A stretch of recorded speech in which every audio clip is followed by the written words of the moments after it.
everybody, it's Larry again. Today I'm going to do a turkey for Thanksgiving. It's the day before Thanksgiving, but I like to get the food cooked and done so I can visit with the guests when they arrive. So what I'm doing here today is just a basic turkey with an injection liquid over here. This is primarily a mixture of butter, melted butter, bourbon, and a mixture of spices is similar to what a Cajun rub would be. It's got some cayenne, garlic powder, onion powder, black pepper, salt, and I mix it all together. And I also have a paste of the same kind of spice rub with some extra herbs mixed in, and some oil to make it all look paste-like. And that's going to go on the outside of the bird.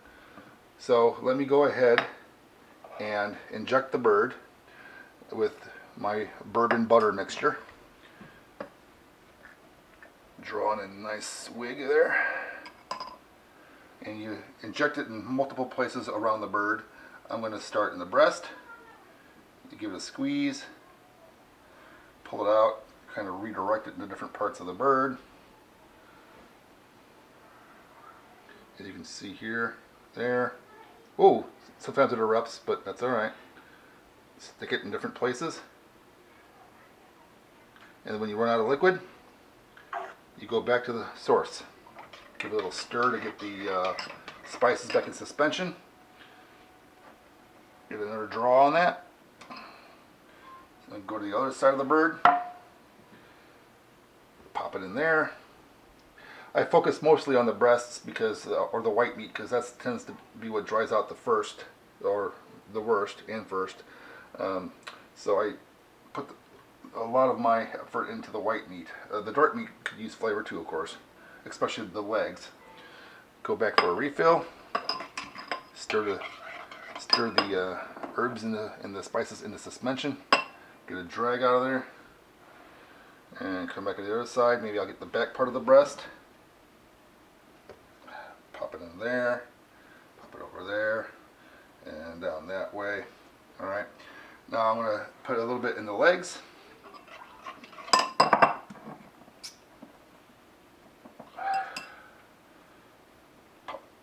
Pop them in the leg, fill that up with some juice.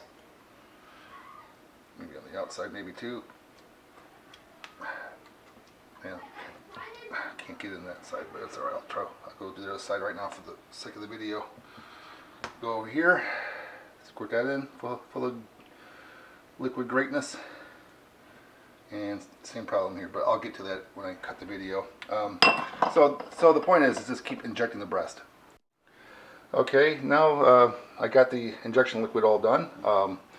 The little bit of leftover liquid I just dumped into my little tray here. And let me jump to this really quick. This is going to be the drip pan for the gravy. What I did is take the turkey neck and I cut off a couple of the wing tips, threw them in here somewhere. Vegetables, onion, carrot, celery, along with some herbs like thyme and rosemary and sage. And I'm going to collect the drippings in this pan on the grill. I'm going to add some water here to the pan, of course, when I get it out to the grill. Pouring it in there now is just a spill hazard, so I'll just wait till I get it out to the grill. Okay, so anyway, going back to the bird, it's fully injected with my butter bourbon mixture and rub. So this is more of that rub with some extra thyme leaves mixed in and some other herbs and some olive oil. And what I pretty much do, just smear it on. So you're going to smear oil all over this thing, which is going to help, I think, crisp and brown the skin.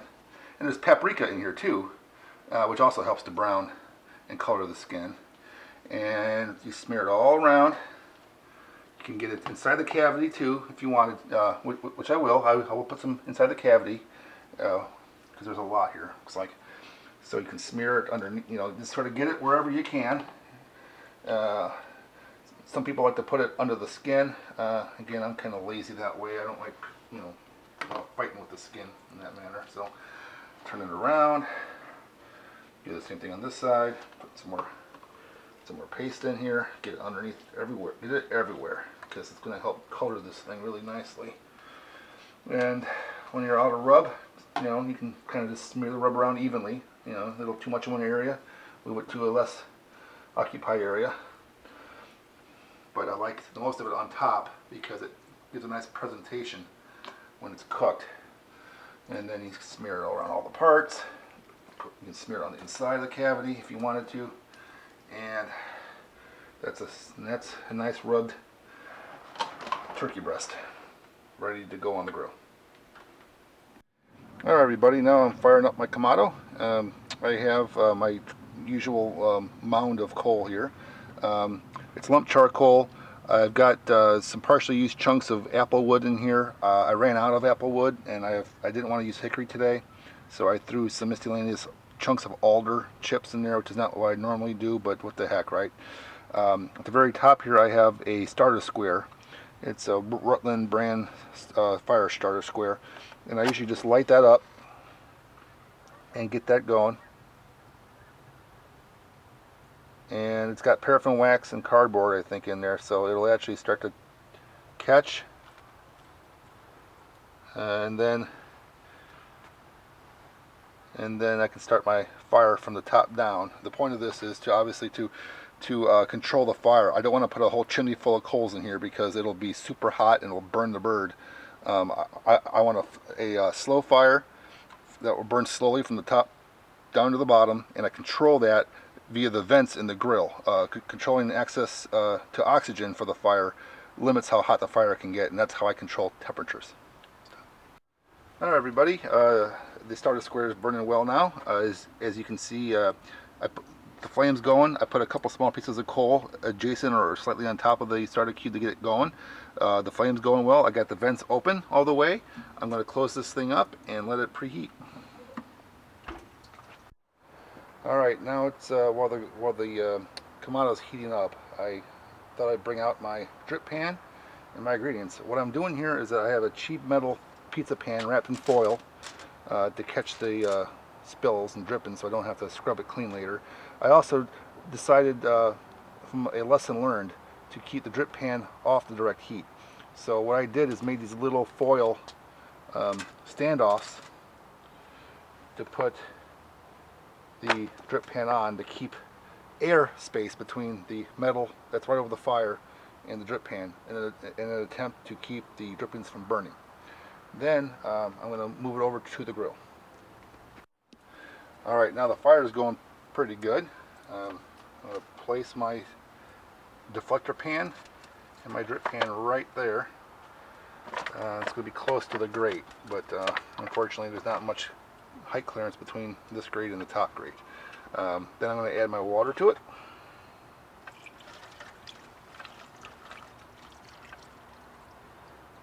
That's probably a good start.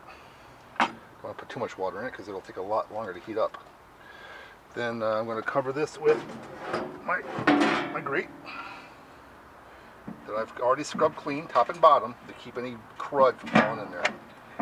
Alright, and now I'm just going to let it preheat the rest of the way. Alright, I haven't put the turkey on yet, but I do want to talk about a common issue that's on the KamadoGuru.com website about these Kamados. When you let them get too hot, it's hard to get them back down to temperature.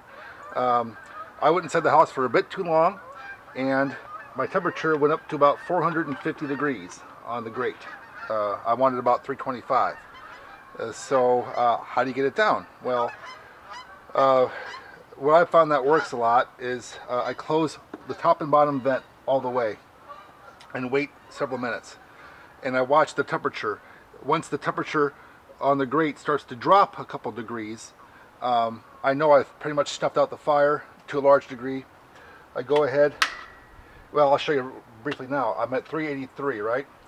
I open this thing up wide open, let all that heat out for a few seconds, let it all out, and then close it. And I like to latch it to keep it extra airtight. Keep the top and bottom vents closed. The temperature will drop 20 degrees right away, right? You close it, keep the vents closed. Yes, you did let some oxygen in. It'll creep back up from 363 to probably 368. It'll creep up a few more degrees, but then you do it again. You wait till the heat stabilizes and starts to fall again.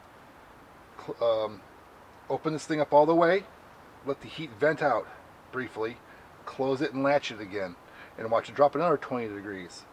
Wait several minutes until the temperature increases and stabilizes and starts to back down again. Then you do it again and again and again until you hit your target temperature, and mine is going to be 325.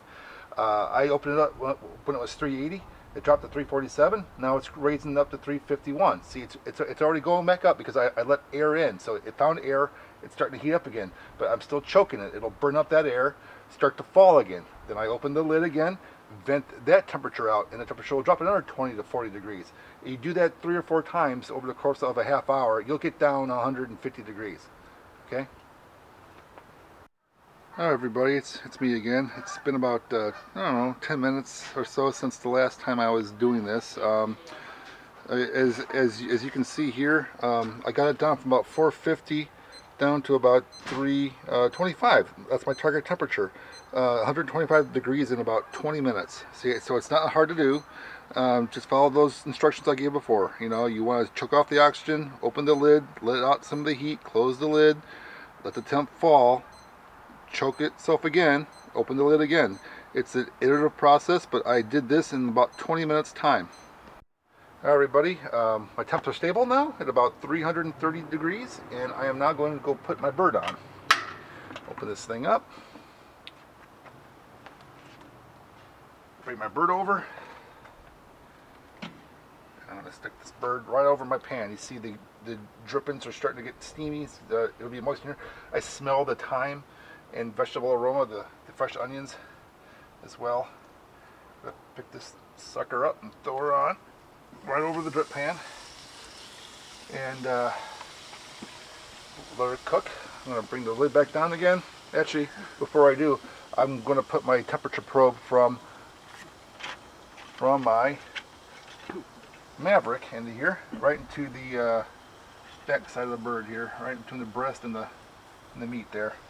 And I'm going to let me know when it's done. It's a few hours from now. Alright everybody, it's been about 3 hours, maybe a little more.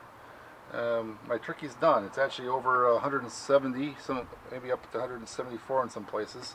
Take a look here. You can see after a while I wrapped the legs in some foil to keep them from overcooking after they were done. The rest of it's quite crispy. I take my thermite pen and I can almost listen for the crunch. Well, that didn't work so well.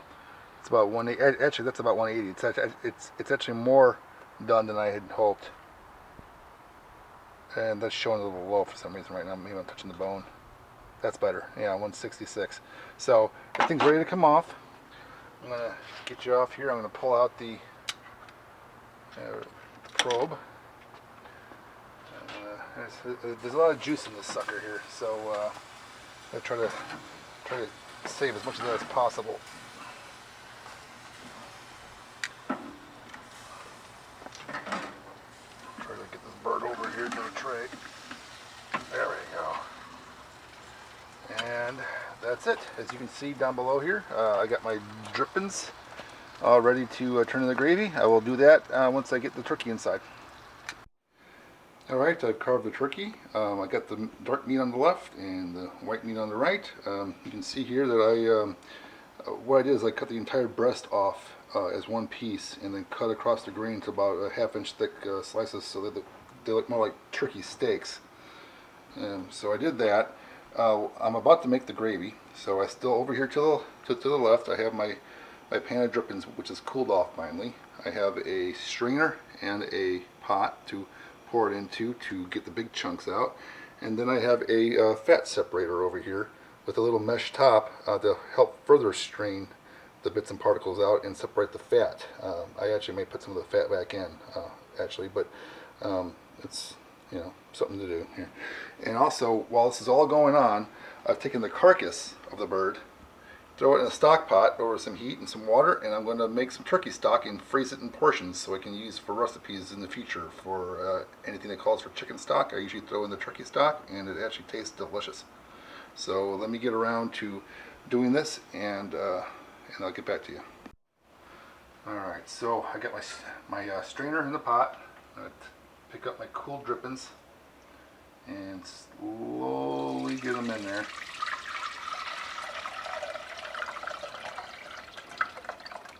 Pour it all in there. The chunks will not go in the bottom, so I wanted it all to drip in there, get all that flavor in there. And straighten out really good.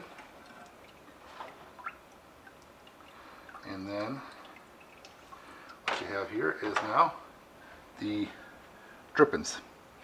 Now I'm going to strain that through this in stages, since the capacity is not that great. And then I'm going to strain it back into this pot and have it even more further refined. Alright, so now I have my drippings in here. I'm going to slowly pour those through my fat separator. I'll have to do this in probably 2 steps here because it's not quite enough to fill it up. But what I've done here now, you can see I've got a few more particles strained out of there. Meanwhile, the fat is separating to the top of the device, and I let it sit for a few minutes.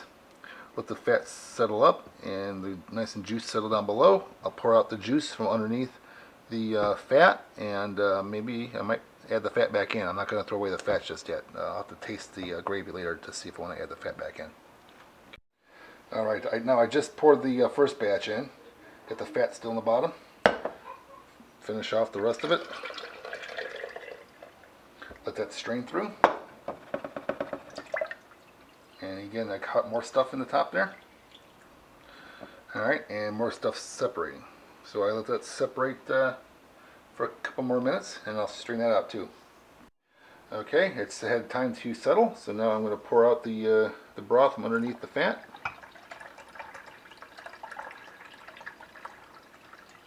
Oop, just like that. Now I got the fat down below and the dark stuff, and I'm going to let the broth be my base for my gravy. Okay, now for the gravy, I'm going to make the roux to help thicken the gravy. The gravy is very thin and watery, and I like a thin gravy, but not this thin. So what I'm going to do now is I melted some butter in there, probably like maybe a quarter stick. I put it, and I got it over. Whoop, actually, I had it over. Now I do have it over low heat to melt the butter. Then I want to mix in an equal portion of flour to that.